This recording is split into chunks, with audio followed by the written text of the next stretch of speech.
something big is brewing in San Jose as we have some huge updates on Sharks' top prospects that are going to play some major factors going into the future of the San Jose Sharks. So you're not going to want to miss this episode of Sharks Digest. And before we get into it, we got to say, if you don't want to miss out on anything Sharks related, we're going to be covering everything here on this channel. So this is your home for Sharks content. So if you don't want to miss out on it, go down below and hit that subscribe button. But with that said, let's jump right into it. I mean, a couple days ago, the guys here on the channel did a video covering Sam Dickinson and how dominant he has been so far this season. But I wanted to dive a little bit more into Sam Dickinson here in this video. Right now, he has 51 points in 29 games in the OHL as a defenseman. That is just some crazy numbers going up by him right now.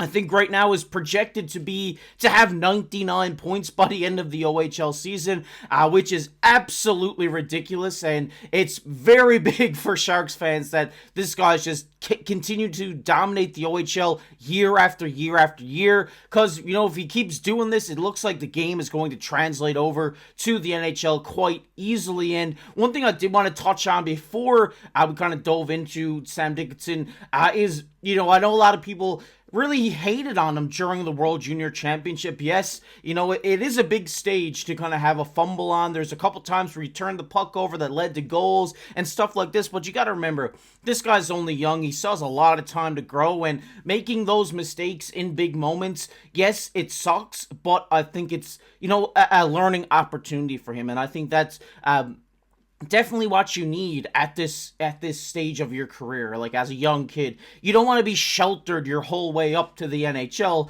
and then when you get there and you make a mistake, you know, the fans hating on you, the league's hating on you, everybody, you know, is hating on you, and that affects your mental. I think just having that experience now to be able to deal with that in the future is definitely big for this guy. But we're going to jump right into it here. This is what they had to say in the draft guide before he was even drafted to San Jose. So Dickinson can mirror footwork in close takeaway space and step into opponents to get stops. He says his defensive range can almost make it impossible to get past him with the puck. He's defensive and explosive, drawing in forechecking pressure only to leave it in his dust, and he carries the puck from zone to zone unimpeded, which is meaning like this guy is not just great offensively, but he can get it done in the D zone as well. He's great at stopping defenders coming in. He's great at using his stick to break up the puck from the opponent's stick as well. But he also has that ability that, I guess you could say, Cale Makar-esque ability to carry the puck up the ice from zone to zone without getting it knocked off his own stick. So that's something special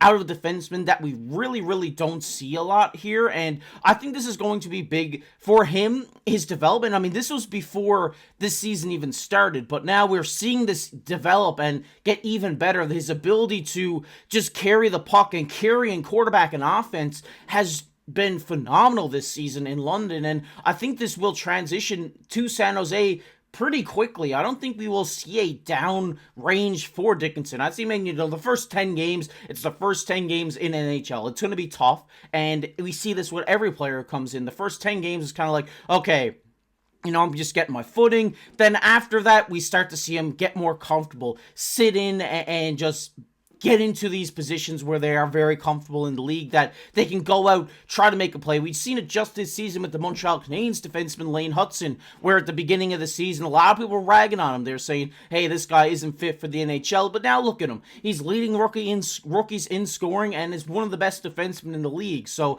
I think this is what we're going to see with Sam Dickinson once he comes over. I mean, this guy's an 11th overall pick. He is going to be so good for this team's future, and seeing him dominate the way he is in the OHL right now, I think we won't see those big numbers in San Jose, not right off the bat, but I definitely do think we will see some good numbers out of him, more points than what a lot of people will suspect out of him. And this is why, because if we look at the Sharks' defensive pairing right now, this guy, Dickinson, is a left-handed shot defenseman. So You look at this left side right now, the reason he's not with the Sharks this season is because they are clogged on this left side right now. I mean, we see Vlasic, he just his 1,300 career games. Shout out to Vlasic. What a guy. He's been a solid defenseman for the Sharks team for a long time. And we also have Mario Ferraro. A lot of Sharks fans are asking for him to be traded at the deadline. I do like Ferraro a lot. I think he's one of the better defensive defensemen on the market right now, and one of the better defensive defensemen in the league in general. And then at the top, you got Jake Wallman, who has been a very, very good surprise for this team. He has really stepped it up and carried this offense for sure, and really carried this power play unit, which is what the next point I want to talk about. We look at this power play one unit: Macklin, Celebrini, Wallman, Granlund, Wenberg. Pretty solid first power play unit. But when we're talking about Sam Dickinson here, I think Sam Dickinson is this guy who can easily come in and quarterback this power play and make it 10 times better than what it already is. I think Jake Wallman is an exceptional defenseman, but I think he's more suited for that second power play unit, and Sam Dickinson, the more offensive guy, is really going to take hold of this power play unit and make it into his own once he comes to the NHL. And just going back to the defensive pairings, I think here, if we see, we're going to see one of these guys moved out, whether it's at the trade deadline, whether it is at the end of the season. They are going to try to make space here this season so that Sam Dickinson can come in next season. I don't think we will see another season of Sam Dickinson in the OHL. Whether if he comes over first and plays with the Barracudas and, just has a tester down there. But I really do see Dickinson coming into the San Jose Sharks training camp, stealing the show, and making this roster next season. So to do that, you need to free up room on that left side so that he has a position here. So I think getting rid of Mario Ferraro is definitely key, if not at the deadline, at the end of the season. I think they're definitely going to have to make space for him to come in and play that left side with a Jan Ruda type player. Even though he might get moved out, he is a right-handed shot. They're hard to come by. He's going to be worth a lot more than one of these left-handed guys. But, we see Sam Dickinson come in. I see him paired up with a defensive defenseman immediately, and that will definitely free him up to be the player he wants to be. But, Sharks fans, you guys got to be very excited because we don't see this every day. We don't see defensemen playing in the juniors as well as Sam Dickinson, and everybody talking about we can't wait to see him in the NHL. I mean, the last person was probably Lane Hudson, but I think this guy is going to be the future of the San Jose Sharks, maybe even a future Erik Karlsson. We might go out on a limb in saying that, but he's going to be tremendous. But there's another guy here that I did want to touch on in this video, and that is Igor Chernyshov. I mean, he might not be the top name like a Sam Dickinson, but we have some great news on him here. He says he has been returned to the Saginaw Spirit after having successful shoulder surgery, I believe. He had been skating with the Barracuda in recent days, and now he's fully healthy and sent back to the Saginaw Spirit in the juniors. This guy, if you're not sure quite on him, he was a second-round draft pick, 33rd overall in this recent draft, and this guy is more the power forward, right? He is the, guy who's going to go out there, lay the body, just drive through people, and we've seen this in the KHL from him. We've seen some great hands on display from him in the KHL as well. I mean, there's one season here where he has 28 points in 22 games, then having 4 points in 34 games, then having that injury. Now he's fully back healthy, going to the OHL, which is going to be a big move for him. I think getting him over on North American ice is where we're really going to see Chernyshov take off here and develop into the player that we want to see him in San Jose. And if we just take a look at a little breakdown we see on Chernyshov here before the season, as he said, he's a good size, 6'2", 192, and he isn't afraid to use it. He's a typical power forward. Chernyshov played more than half the season in the KHL, but was also a stout offensive threat in the MHL, which I believe is the lower league to the KHL.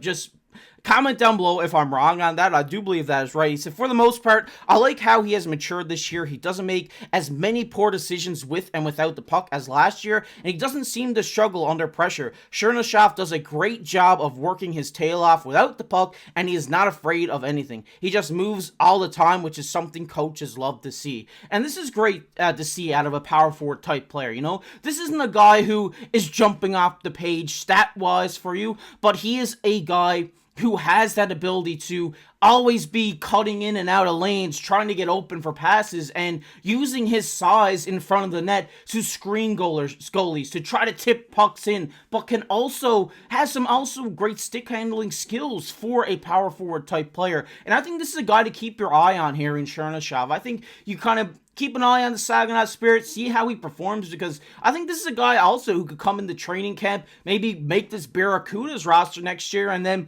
if he plays good in the AHL, we could see him up in San Jose. I think power forwards are very underrated in this league, and it's something that the league is moving away from. So if you have a young guy here at 19 years old who plays a power forward game, like, will definitely help the San Jose Sharks' future, no doubt about it. I think this guy is going to be really good. Will he make the San Jose Sharks team in a year's time, 2 years' time? Maybe not. He's only 19 years old, but who knows? He could come over to the OHL and start dominating, and we see him in a Sharks uniform next year. This is a guy to keep your eye on because I love power forwards. I think it's a necessity that a team needs. So at a time of need where the Sharks might need a big body in front of the net, they might need a guy who's not afraid to go out and level somebody. This is a guy we could see brought up in a couple of years' time. Want to hear your guys' thoughts on Dickinson, on Chernyshov down below in the comment section. Let us know what you think about these guys. I think they're both going to be some great players, especially Dickinson for the San Jose Sharks team. If you enjoyed this one, make sure down below, leave a like on the video, subscribe to the channel. Brand new channel here. You want to stay up on the